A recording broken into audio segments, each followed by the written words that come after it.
সংস্কার ও নির্বাচনের প্রস্তুতি একসাথে চলবে বললেন প্রধান উপদেষ্টা। ফ্যাসিবাদের চক্রান্তের বিরুদ্ধে সবাইকে ঐক্যবদ্ধ হওয়ার আহ্বান। প্রয়োজনীয় সংস্কার শেষে নির্বাচন চায় বিএনপি, জানালেন মির্জা ফখরুল। ভোট বিলম্ব হলে সমস্যা বাড়ার শঙ্কা প্রকাশ।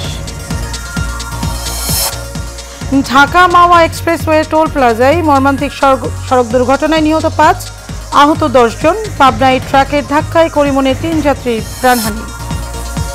এবং সচিবালয়ে অগ্নিকাণ্ডের ঘটনায় কাজ শুরু করল 8 সদস্যের তদন্ত কমিটি। আলামত সংগ্রহ করছে সিআইডি।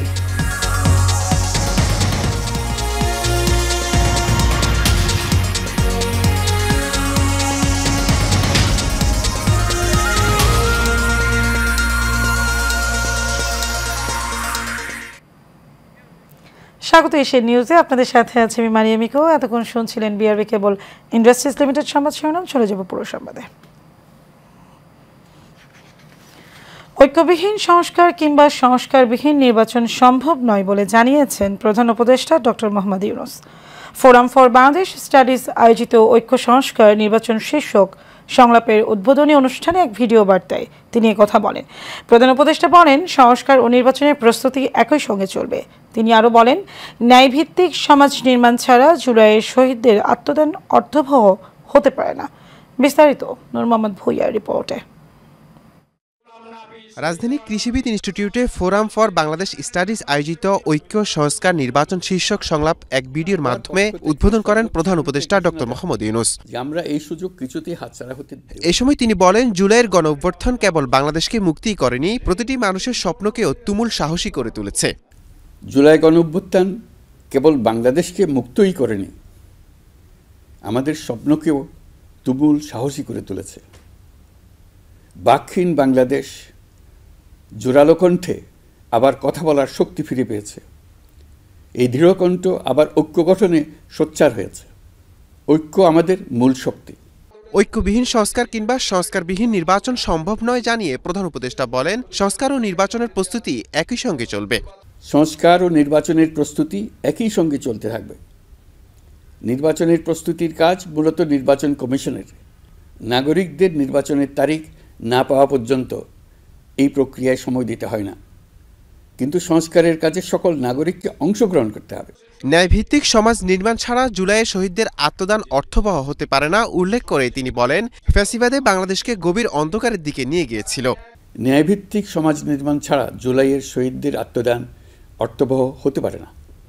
ফ্যাসিবাদ বাংলাদেশকে আদর্শভিত্তিক সকল রকমের লক্ষ্য থেকে বিচ্যুত করে গভীর অন্ধকারের দিকে আমাদেরকে নিয়ে গিয়েছিল। আমরা আবার প্রিয় বাংলাদেশকে সাম্য, মানবিক মর্যাদা ও ন্যায় বিচারের পথে ফেরাবার লক্ষ্যে কাজ করছি। এছাড়া ঐক্য, সংস্কার ও নির্বাচন এই তিনটি লক্ষ্যর কোনোটিকেই ছাড়া কোনোটি সফল হতে পারে না বলেও জানান প্রধান উপদেষ্টা। সংস্কার বিষয়ে আমাদের মধ্যে ঐকমত্য প্রয়োজন, এর কোনো বিকল্প নাই। এই 3 লক্ষ্যের কোনোটিকে ছাড়া কোনোটি সফল হতে পারবে না। নূর মোহাম্মদ ভূঁইয়া, এশিয়ান টেলিভিশন, ঢাকা। সংস্কারবিহীন নির্বাচন। সংস্কারে যত বেশি সময় যাবে তত বেশি সমস্যা বাড়বে বলে মন্তব্য করেছেন বিএনপির মহাসচিব মির্জা ফখরুল ইসলাম আলমগীর। রাজধানী কৃষিবিদ ইনস্টিটিউটের আয়োজিত জাতীয় সংলাপে একথা বলেন তিনি বলেন, বিএনপি সবসময় গণতন্ত্র প্রয়োজনীয় সংস্কারের পক্ষে। এছাড়া জনগণকে সাথে নিয়ে অন্তর্বর্তী সরকারকে সংস্কার কাজ করার আহ্বান জানান মির্জা ফখরুল ইসলাম আলমগীর। বিস্তারিত নূর মোহাম্মদ ভূঁইয়ার আরও একটি রিপোর্টে। ঐক্য, সংস্কার, নির্বাচন শীর্ষক জাতীয় সংলাপের আয়োজন করে ফোরাম ফর বাংলাদেশ স্টাডিজ। এতে যোগ দেন বিভিন্ন রাজনৈতিক দল। সংলাপে যোগ দিয়ে বিএনপির মহাসচিব মির্জা ফখরুল ইসলাম আলমগীর বলেন, সংস্কার যত বেশি সময় ব্যয় হবে তত বেশি সমস্যা বাড়বে। এখন গভর্নমেন্ট বসবেন, গভর্নমেন্টের সঙ্গে আলোচনা হবে, আলোচনা আরো সময় লাগবে। যত বেশি সময় যাবে আমার কাছে মনে হয়, আমাদের কাছে মনে হয় যে সমস্যাগুলো তত বাড়বে। আসল জায়গায় তো প্রবলেম তো অন্য জায়গায়।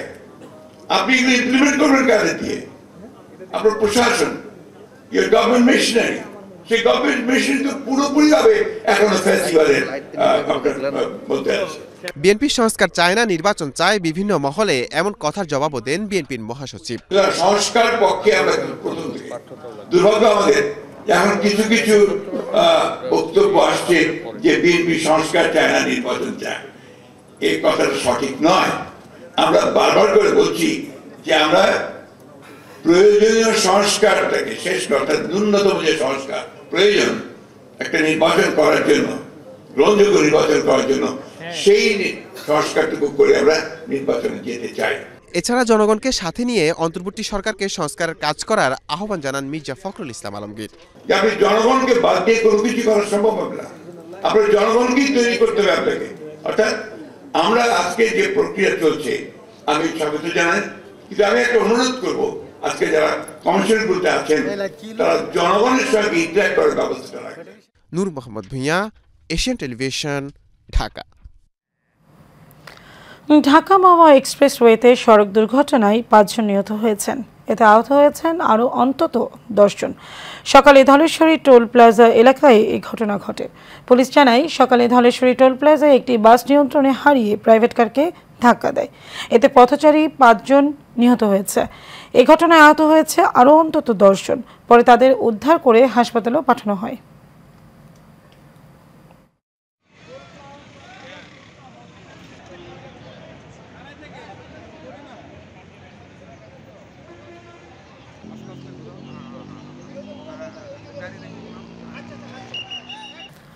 সচিবালয়ে আগুনের ঘটনায় তদন্তে কাজ শুরু করেছে 8 সদস্যের তদন্ত কমিটি। সকালে 1 নম্বর গেট দিয়ে একে একে সচিবালয়ে প্রবেশ করেন কমিটির সদস্যরা ঘটনাস্থল পরিদর্শনের পাশাপাশি কথা বলছেন সংশ্লিষ্ট বিভিন্ন জনের সাথে। এর আগে পুড়ে যাওয়া 4টি ফ্লোর থেকে আলামত সংগ্রহের কাজ শুরু করেছে সিআইডির ফরেনসিক ইউনিট। পাশাপাশি আলাদাভাবে কাজ করেছেন ফায়ার সার্ভিসের একটি বিশেষজ্ঞ দল। এর আগে বুধবার দিবাগত রাত 2টার দিকে অগ্নিকাণ্ডের খবর পায় ফায়ার সার্ভিস। কিছুক্ষণের মধ্যেই ঘটনাস্থলে পৌঁছান ফায়ার ফাইটাররা। সর্বমোট 19টি ইউনিট মিলে আগুন নিয়ন্ত্রণে আনে। আগুন নিয়ন্ত্রণের সময় ঘটনাস্থলে একটি ট্রাকের ধাক্কায় নিহত হন এক ফায়ার ফাইটার। মাদারীপুরের কালকিনিতে আধিপত্য বিস্তার নিয়ে দুপক্ষের সংঘর্ষে বাঁশগাড়ি ইউনিয়নের সদস্য আক্তার শিকদার ও তার ছেলেকে কুপিয়ে হত্যা করা হয়েছে। এছাড়া সংঘর্ষে আরও একজন নিহত হয়েছে। ভোরে উপজেলার বাঁশগাড়ি ইউনিয়নে এই সংঘর্ষের ঘটনা ঘটে। পুলিশ জানায়, বাঁশগাড়ি এলাকায় 8 নম্বর ওয়ার্ডের ইউপি সদস্য আক্তার শিকদারের সঙ্গে প্রতিপক্ষের দ্বন্দ্ব চলছিল। এর জেরে ভোরে সংঘর্ষে জড়ায় দুপক্ষ। এ সময় বিস্ফোরণ ঘটানো হয় কয়েকশো হাতবোমা। এছাড়া এই ঘটনায় ইউপি সদস্য আক্তার শিকদার ও তার ছেলে মারুফ শিকদারকে কুপিয়ে হত্যা করে প্রতিপক্ষের লোকেরা। এছাড়া সংঘর্ষে আরও একজন নিহত হয়েছে। পরে সেনাবাহিনী ও পুলিশ ঘটনাস্থলে গিয়ে পরিস্থিতি নিয়ন্ত্রণে আনে।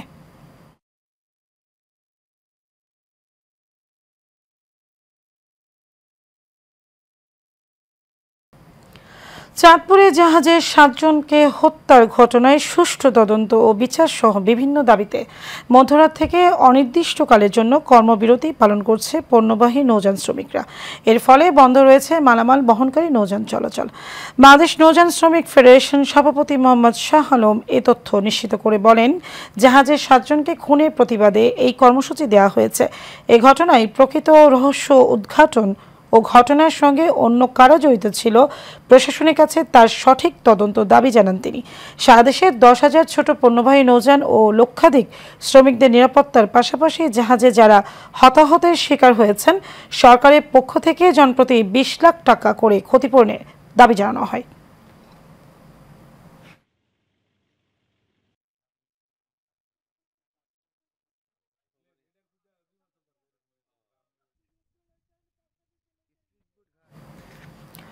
উত্তরবঙ্গের জেলাগুলোয় কনকনে ঠান্ডায় জবুথবু জনজীবন, সঙ্গে বইছে হিমেল হাওয়া। সকালের দিকে কোথাও কোথাও কুয়াশার বেশ দাপট দেখা গেছে।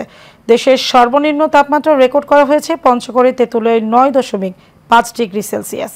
গরম কাপড়ের অভাবে ঠান্ডায় বিপাকে পড়েছে সবচেয়ে হতদরিদ্র মানুষেরা। ঠান্ডাজনিত রোগের প্রকোপও বেড়েছে। আক্রান্তদের বেশিরভাগই শিশু আর বৃদ্ধ। বর্তমানে সকালের দিকে রোদেরও দেখা মিললেও তেমন তাপ নেই। দিনমজুর, চা ও পাথর শ্রমিক শ্রেণীর এই মানুষেরা শীতের তীব্রতায় কাজও করতে পারছে না। এদিকে আবহাওয়া অফিস বলছে, জানুয়ারির শুরুতে শীতের তীব্রতা আরও বাড়বে।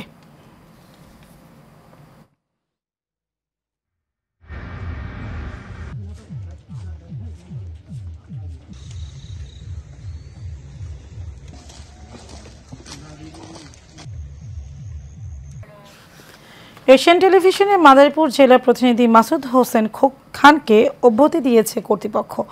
ভুল তথ্য দিয়ে সংবাদ প্রচার ও অপেশাদার আচরণ সহ নানা অনিয়মের অভিযোগে তাকে অব্যাহতি দেওয়া হয়েছে। তার সাথে এশিয়ান টেলিভিশনের আর কোনো সম্পর্ক নেই। মাসুদ হোসেন খান কোথাও এশিয়ান টেলিভিশনের পরিচয় দিলে তাকে নিকটস্থ থানায় অথবা এশিয়ান টেলিভিশন কর্তৃপক্ষকে জানানোর অনুরোধ করা হলো।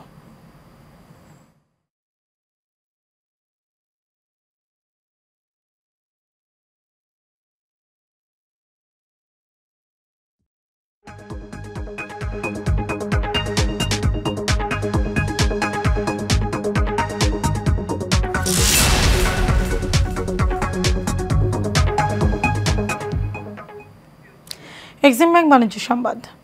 বাজারে নতুন আলু ও পেঁয়াজের সরবরাহ বাড়ায় দাম কমতে শুরু করেছে। এদিকে ভরা মৌসুমে কমেছে শীতকালীন সবজির দরও, ফলে কিছুটা স্বস্তি ফিরতে শুরু করেছে বাজারে। তবে কিছুটা বেড়েছে চালের দাম। নিত্যপণ্যের লাগাম টানতে বাজারে কঠোর মনিটরিংয়ে দাবি জানিয়েছেন সাধারণ ক্রেতারা। আরও জানাচ্ছেন শেখ সোহাগ, ক্যামেরায় ছিলেন সাখাওয়াত হোসেন। হঠাৎই রাজধানী বাজারে শীতের সবজির দাম কমে গেছে। ঝাঁঝ কমেছে পেঁয়াজের দাম, কমেছে আলুর দামও। তাই কিছুটা স্বস্তি ফিরেছে বাজারে। প্রতি কেজি পেঁয়াজ কিনতে গুনতে হচ্ছে 60 টাকা। সরবরাহ বাড়ায় কমেছে আলুর দামও। প্রতি কেজি আলু বিক্রয় হচ্ছে 60 টাকা। প্রতি পিস ফুলকপি 25 টাকা থেকে 30 টাকা। বাঁধাকপি বিক্রি হচ্ছে 40 টাকা। বেগুন বিক্রি হচ্ছে 60 টাকা কেজিতে। শীত উপলক্ষে আপনার কাঁচা বাজার যে সবজি আছে, সবজির দামটা একটু কমা উচিত, বাট আগের থেকে অনেকটা কমছে। এখন যে সময়টা, সময় অনুযায়ী আরও একটু কমা উচিত।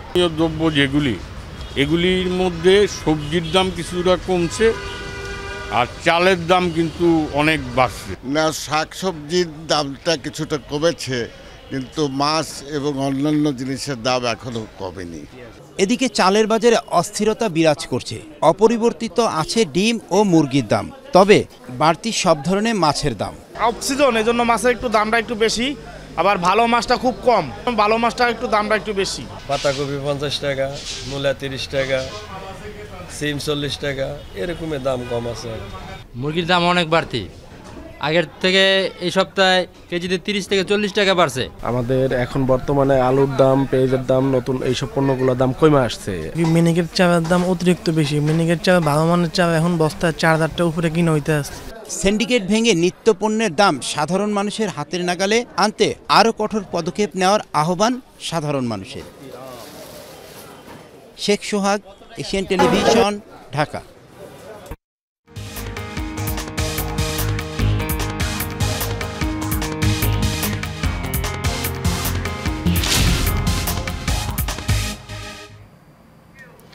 আন্তর্জাতিক সংবাদ।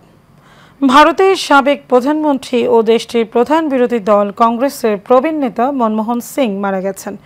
গেল রাতে নয়াদিল্লির all India institute of medical সায়েন্সের চিকিৎসকরা তাকে মৃত ঘোষণা করেন। বার্ধক্যজনিত নানা জটিলতায় তিনি মারা গেছেন। AIIMS এক বিবৃতিতে জানায়, কংগ্রেসের প্রবীণ নেতা মনমোহন সিংকে বয়সজনিত অসুস্থতার কারণে all India institute of medical সায়েন্সে ভর্তি করা হয়। বৃহস্পতিবার হঠাৎ করেই নিজ বাড়িতে চেতনা হারিয়ে ফেলেছিলেন তিনি। হাসপাতালে আনার পর তার চেতনা ফেরানো যায়নি।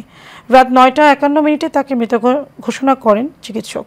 মনমোহন সিং 1991 সালে প্রথমবার রাজ্যসভার সদস্য হন।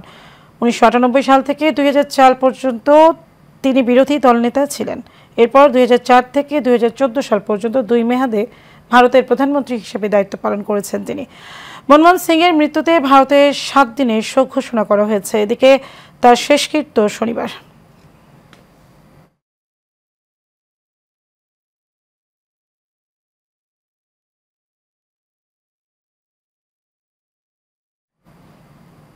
শেষ করবো এশিয়ান নিউজ, তার আগে বিআরবি কেবল ইন্ডাস্ট্রিজ লিমিটেড সংবাদ শিরোনাম জানাবো আরও একবার।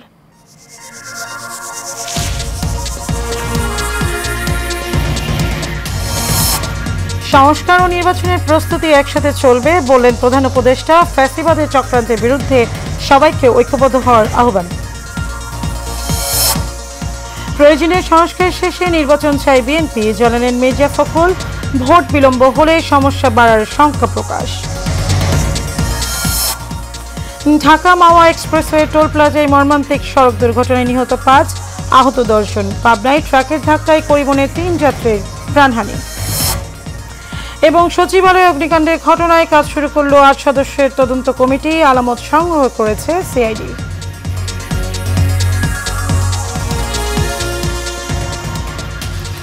দর্শক, এই ছিল আমাদের এতক্ষণকার আয়োজন। আমাদের পরবর্তী সংবাদ দেখার আমন্ত্রণ রইল। ধন্যবাদ সবাইকে।